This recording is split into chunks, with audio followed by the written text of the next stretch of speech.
Update 5.6 brings us 5 new weapons and refines for Fallen Takumi, Flora, Spring Sharena, Karla, and Sothe. We'll be going over their effects and discuss some builds and playstyles to take advantage of these new upgrades. First up is Fallen Takumi's Skadi bow, and Fallen Takumi is a hero girl colorless infantry archer. Skadi got a few changes to its base effect. It still grants a flat +3 speed, but now on turns 2 and 3, it deals 7 damage to foes within 3 columns centered on Takumi, and it also inflicts panic on those same foes. Before, Skadi used to only activate 1 time on turn 3, but it dealt 10 out of combat damage. It does deal less damage if it only hits a single time now, but it also activates 1 turn earlier, plus it will proc again on turn 3, so you can get 14 splash damage in total. Now, for the special upgrade, at start of combat, if Takumi has more than 25% HP, grant +5 attack and speed during combat, and if Takumi attacks, he deals 7 damage to the target and all foes within 2 spaces of that target. So, just for being healthy, Fallen Takumi gets a much needed attack and speed boost. His 31 base attack and 30 for base speed isn't awful for free to play archers, however it's definitely not insane by today's standards, and Skadi is kind of a gimmicky weapon. Takumi should hopefully be attacking foes weakened by Skadi, and he can spread more AoE splash damage, similar to Savage Blow, although it will also work on Takumi's direct target if they do survive. You can build around out of combat damage effects, but be aware that there are definitely ways Skadi can fall flat. For arena matches, if you get maps that don't align your team with the enemy vertically, then Skadi is kinda screwed. Ideally, Aether Raids would be a great place to splash 14 AoE damage on most of the enemy team, maybe combined with a Bolt Tower. However, a lot of defense maps have healing towers that can completely negate Skadi's damage, so that may not be a sound strategy. Something to note is that you can stack multiple Fallen Takumis on a team to proc Skadi multiple times. Also noteworthy is that Skadi applies panic, so if you need a penalty on turns 2 or 3 and you just want AoE panic, then Takumi can provide that. Obviously, Skadi is still a gimmicky weapon, but at least it now gives Takumi some combat stats and a Savage Blow type effect. In terms of builds and playstyles, Fallen Takumi is mainly depending on his decent attack and speed stats to finish off foes weakened by Skadi. You can just go for a standard offensive setup with things like Swift Sparrow, attack and speed solo, Fury, or you can pair it with B skills like Desperation, no follow-up, or a low B skill. That's completely fine if you want a somewhat offensive archer that can lay down some free damage and panic for your team. You can also invest in the splash damage portion of Skadi with double Savage Blow for 21 AoE damage after an attack, or you can run Poison Strike to chip away at super tanky targets. If you do want to do this and take advantage of the turn 2 and turn 3 AoE damage, then maybe also consider sneaking in Fatal Smoke to prevent the enemy from healing. Instead of more attack and speed skills, you could also run things like Sturdy Impact or Wind Sweep to survive the player phase, and then let the chip damage do its thing. If you just want to use Skadi for its long range damage, then you can always run a supportive setup with things like Ruse Debuffs. Since Skadi is depending on setup, you could also use the new Menace skills if you need Takumi to make an attack. If the enemy is coming to him, he can hit them with the 7 or 14 damage, then the Menace debuffs and buffs will help Takumi finish the job. Overall, generically speaking, Skadi is still Skadi. You can use Fallen Takumi for some pre-first encounter damage and panic. Takumi can hit some decent offensive stats, and the Refine does help with its +5 attack and speed. It's not insane, but I think it's fine, and Takumi also gets that Savage Blow chip damage. His defensive stats aren't super crazy, but they are balanced, so maybe a more defensive setup to soak up multiple hits could give Takumi time to apply more and more chip damage thanks to Skadi. Back in the day, his offensive stats were not bad for Heroic Girl Archer, but now we have Young Ines, and well, it's not exactly a competition if you just want straight combative firepower. Next up we have Flora, who is a 5-star only Red Dagger infantry unit. Flora is a very interesting unit, and I would say her Hoarfrost knife got some huge upgrades with its Refine. Its base effect got a huge buff, it accelerates special trigger, and if Flora initiates combat she gets plus 20 defense, and if the foe can counter back, she gets a guaranteed follow-up attack. So previously, Flora needed to initiate against a melee foe to get that ridiculous plus 20 defense boost, and there would have to be a distant counter user to also get her follow-up attack. Now, Flora always gets that 20 defense, and if the foe can counter back, she follows up, which means she can now double range units as well. This is definitely a fantastic change for Flora. Now, for the special upgrade, if Flora initiates combat or is within 2 spaces of an ally, she inflicts -5 attack and defense, and then inflicts guard on the foe during combat. Very easy to activate Refine. Flora will tank more damage, deal more damage, and she has guard, which is always nice. For those not familiar, back then Hoarfrost knife was definitely a sort of counter to distant counter units, since that's who Flora needed to fight to get the most out of the weapon. Now she can abuse the plus 20 defense against bows and dagger foes, not to mention she gets to follow up against her fellow ranged units as well. From her stats, we can see that Flora has okay base attack with low speed. Built-in follow-up is greatly appreciated here. You also notice that Flora has super high base res at 38, but only 18 defense. Well, if she gets that insane plus 20 defense boost, then Flora has 38 defense and res, plus she now inflicts some attack debuffs. Honestly, kinda crazy. Something to note is that she only gets the defense boost and follow-up when initiating combat. She can get the refined portion of attack and defense debuffs and guard in the enemy phase though. That brings us to our first build, which is actually just Flora's base kit. She originally came with attack and res solo, quicker post 3, and she has defense ploy for more damage potential. This works just fine with their new refine. Basically, Flora's player phase gets stronger since she can now double ranged units, and she gets the plus 20 defense to use against bows and daggers. On the enemy phase, thanks to quicker post, Flora can still double ranged threats, but she won't have the super defense boost, meaning she's more of a mage tank there.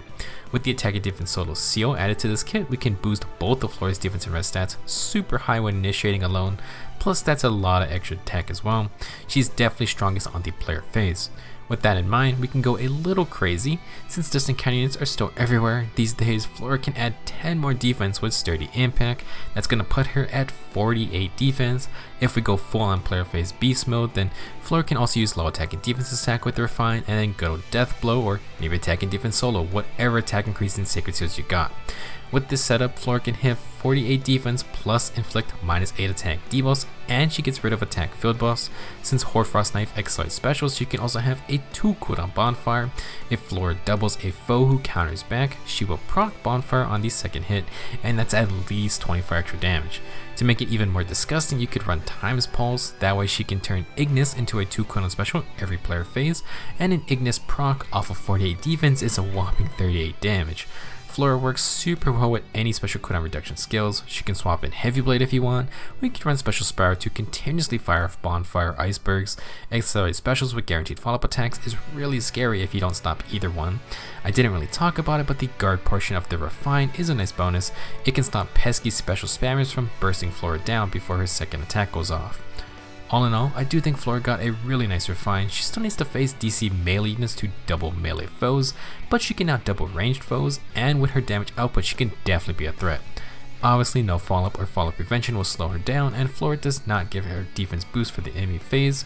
Regardless, I think she's still a neat unit with some fun mechanics.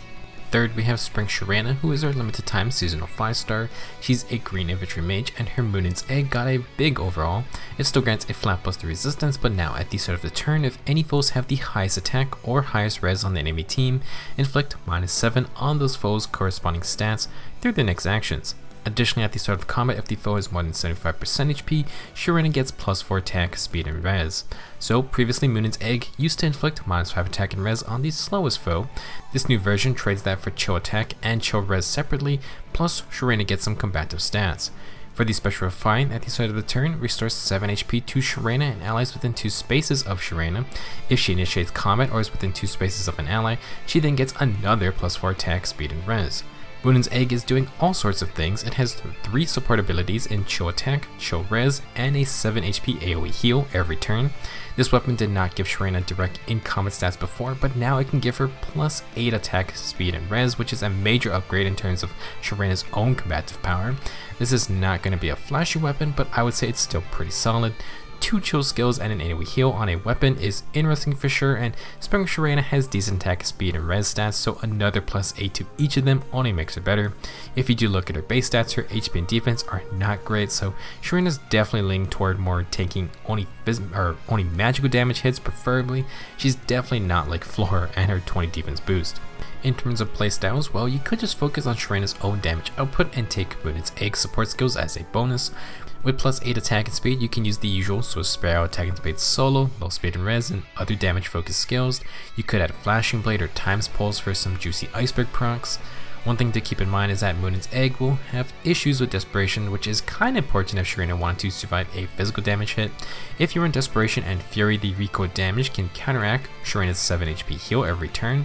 However, let's say you don't make an attack that turn. Next player phase, Sharena's gonna keep healing, so if you don't stay proactive, then she will eventually heal back to full. Obviously, if Sharena is on a super low HP, this shouldn't be that much of a problem, but it's still something to consider. Next, let's talk about doubling down on support skills. If you really want, Sharena can run chill speed and chill defense as skills to have all 4 chills active for the team. Not saying it's the best build, but you can do it. Other debuffing skills could be Ploys or Sabotage skills. With Muninn's Egg, Sharena will have 33 res to work with Fury 3 that may be decent enough to debuff non-super high res foes. Other options can be the Rally Ruse combo, which actually has a rally skill already, and Bruise B skills are great for long range debuffs you can kind of control. For cheaper skills, the Link B skills can buff Sharena and one ally, plus you can run any other buffing C skills or sacred seals. We got tons of options. Last, I want to talk about some additional skills for Sharena. If you want, she can opt for heavy res stacking since Muninn's Egg can give her plus 8 to her res stat on top of the plus 3 flat res from before. If you want more healing, Mystic Boost can tack on extra sustain, and it also lets Sharena use her res stat against dragons. Now for some A skills that can benefit from Muninn's healing, Sharena could go for Push 4 or the new Ideal skills. Push 4 needs the user to be above 25% HP, and Ideal skills can activate if the user is at full HP. Just some additional options over the more common picks.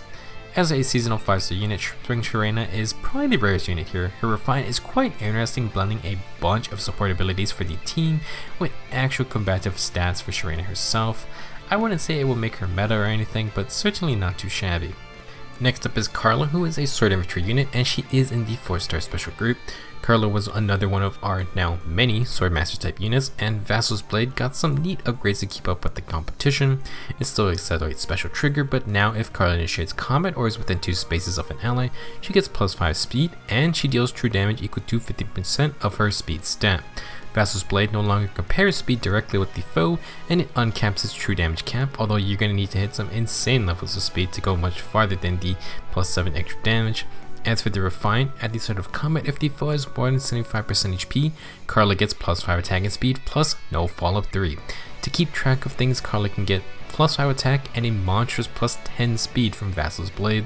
That will start her at 50 speed, which is crazy, and that by itself will already give her plus 7 extra damage on every hit. You will also have faster specials and no follow-up, which is incredibly important for offensive and defensive purposes. Nothing we haven't seen before, but Karla can do some disgusting things with this Refine. Karla can continue her true damage stacking with Flashing Blade 4, and we have some potent attack and speed increase in sacred seals like attack and speed solo. For reference, if you can hit 54 speed, Karla will get plus 8 damage from Vassal's Blade, and if you can reach 60 speed, then she'll bump it up all the way to 9 extra damage. Definitely possible, and 2 hits from Flashing Blade 4 is going to add 10 true damage of its own, plus Karla can proc a special like Luna. What's really nasty is combining Flashing Blade with Wind Sweep or Water Sweep. Because of no follow-up, she can double while ignoring enemy counterattacks, and Accelerate specials with Flashing Blade opens up some crazy scenarios. For example, Luna would be on a 2 cooldown, first hit would charge it up, second hit procs it. This is all without Karla getting hit back, assuming she outspeeds the enemy. You can also combine this with Gale Force. 4 cooldown Gale Force only needs 2 hits, and Karla can avoid counterattacks to proc it safely. She then either attacks again or hits someone else. If you don't run Flashing Blade, you can use Times Pulse with 2 cooldown specials. For example, Moonbow or Ruptured Sky would be on a 1 cooldown, and Times Pulse would charge it up every player phase. If you want to run the Ira build with Spurn, you can initiate it with special, get hit back to recharge the special, and then proc it a second time. If you want a cheaper option, Desperation is always great with no follow-up, and then Low Speed and Defense is also strong for your pure killing power. Speaking of Spurn, Karla is probably one of the weaker dodge users just because her base defense and res are really low with no boost from her weapon. She's not bad, just be aware that there are better users, especially if you want to use a DC and dodge sword master. It can still save her life from a one-shot though, so definitely not a bad choice. I would say that Karla is better off with a more offensive playstyle, and there's so many skills to boost her attack and speed. She can just get so much attack and speed from her Refine alone, and no follow-up ensures Karla is free to double. She can for sure threaten tankier units thanks to her true damage, and you have to be real careful if she runs a sweep skill. Last up we have Sothe, who is a 3 to 4 star colorless infantry dagger. Sothe got a decent reputation for being a low rarity dagger unit who has pretty good attack with okay speed. His Peshkatz dagger actually did not go under heavy changes. After combat, if Sothe attacks, inflict -5 to all stats on the target and foes within 2 spaces of the target. Plus you grant +5 to all stats for Sothe and all his allies within 2 spaces of himself for 1 turn. Basically this effect got 1 extra point for the debuff and buffing effects. As for the special Refine, at the start of combat, if Sothe has more than 25% HP, grant +4 attack and speed, and if Sothe attacks, he inflicts special cooldown count +1 on the target and foes within 2 spaces of that target. Additionally, grant special cooldown count -1 to Sothe and his allies within 2 spaces. This refine is a little crazy in terms of effects, especially for a 3 to 4 star unit. Peshkatz now grants a +4 attack speed boost, which is its only active effect before Sothe makes any attack. That's a nice bonus since Peshkatz doesn't do anything else until after combat. Once you get there though, not only is there mass debuffing and buffing going for both teams, but Sothe gets Pulse Smoke to install enemy specials, and he gets a brand new AoE special cooldown reduction for himself and nearby teammates. I read a comment calling this Pulse Support, and I think that's a fine name for now. So for combat, Peshkatz will now inflict -5 to all stats with Pulse Smoke on the enemy. It then grants +5 to all stats and Pulse Support for Sothe and his allies. Sothe is still heavily reliant on fighting one time before Peshkatz really gets going, but if you can keep him alive, then it has incredible potential. The AoE special cooldown reduction is insanely cool, although it will be tough to take advantage of if you make Sothe move away from the team to make an attack. While there is a lot of hype for this refine, I would say it's going to be much harder to put into practical use to get the full benefits of the weapon. You can use it to AoE debuff with Pulse Smoke, but getting those buffs and Pulse Support for teammates besides Sothe is going to require very good positioning. In terms of playstyles, you could just build Sothe for a standard player phase initiator, Swift Sparrow, Tech and Speed Solo, no follow up, etc. And he now gets a +4 Tech and Speed boost to help. Sothe is not the fastest unit out there, so you're going to need a lot of extra speed to double faster units. Speaking of which, if you would rather keep Sothe safe in counterattacks, you could go with Wind or Water Sweep. If your main goal is to apply Peshkatz's incredible array of debuffs and buffs, then it can be the way to go, but obviously Sothe isn't going to be doing a lot of one-round assassinations. You could also do something like run an Impact A skill for more protection without needing to run Wind Sweep. Now for a bit of a selfish build, Sothe can actually use the -1 special cooldown reduction he always gets after attacking, and you can combine that with Special Spiral. This will give him 3 special charges after a fight, and thus Sothe can run the AoE special spamming build. Blazing Wind will be on a 4 cooldown, but you gain 1 charge from making a basic attack by finishing off the foe, and Peshkatz and Special Spiral is going to give Sothe -3 cooldown after combat, which will recharge the special. Without needing heavier flashing blades, Sothe is free to run Hardy Bearing to counteract Vantage, or you can run double life and death skills for maximum flat attack boost. The main issue for this build is that Sothe has to charge a 4 cooldown special first, and while things like Infantry Pulse or Times Pulse can help, it's still a lot of work. That said, Sothe has the best base attack for low rarity infantry deck units, and the -1 special cooldown he gets frees up his Sacred Seal slot, which is really nice for this AoE build. Last, let's talk about more build ideas. First, to pair with Peshkatz's debuffs and Pulse Smoke, you can also throw in Panic Smoke or Fatal Smoke just for more annoyance. Since Sothe buffs himself, the ideal A skills could be neat for later fights, and Vantage is still an option to deal with squishier ranged units. Peshkatz creates that huge 10 stat difference, not to mention it could also charge up a special to use with Vantage possibly. If you aren't looking for something fancy, Desperation is always there, and it would be great with Dancer support. You can't really run Fury because the Refine has an HP condition.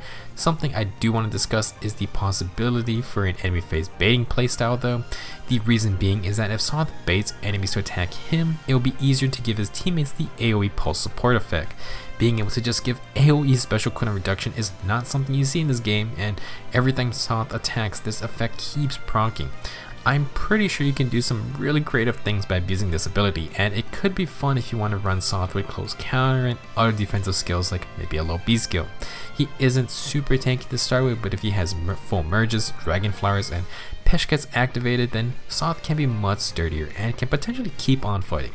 Again, I do not think his Refine is easy to utilize right off the bat. It necessitates a certain playstyle, and Sothe himself doesn't get a crazy boost until after the first fight. I really like what they did with him, but there's certainly a good amount of effort you're going to have to put in to really make the most of Peshkatz's numerous abilities. That's going to be it for this updates batch of new weapons and refines. Let me know your thoughts on any of these new refines and if you have any plans to utilize them. Personally, I kind of want to give Flora a try because I have a plus attack one sitting in my barracks. I also do want to try out Sothe and see what he can do. He was always a unit I've thought about merging up because I don't exactly have a lot of dagger units to utilize, and I do have enough copies from over the years. We'll see. Anyway, thanks for watching, and I'll see you guys next time to talk about the upcoming Book 5 Midpoint banner.